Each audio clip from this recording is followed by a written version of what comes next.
You mentioned the Apostle Paul being the first member of the body of Christ. My question is, wouldn't the thief on the cross be the first member of the body of Christ? So get Luke 23, verse 43. And Jesus said unto him, Verily I say unto thee, today shalt thou be with me in paradise.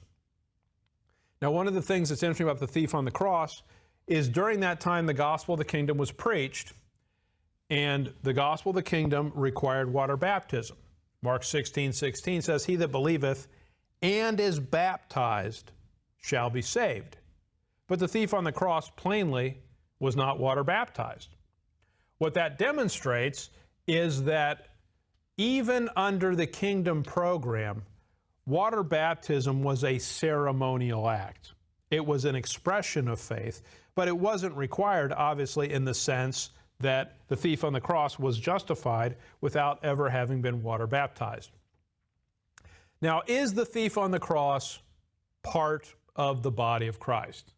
And the answer to that is no, he is not, because the body of Christ is part of the revelation of the mystery that's given to the Apostle Paul. So there's no way that the thief on the cross can be part of the body of Christ. Look with me at 1 Timothy 1:16.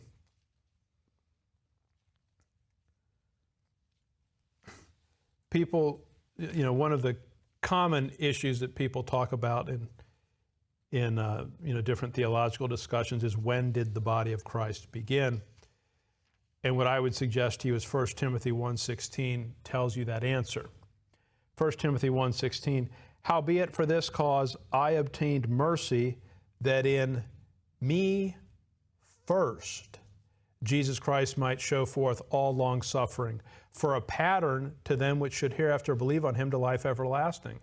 Well, Paul is our pattern, we know that, and Paul says here that it was in me first. So who was the first member of the body of Christ? The first member of the body of Christ has to be Paul. That tells you the body of Christ cannot start before Acts 9, because Paul doesn't get saved until Acts 9.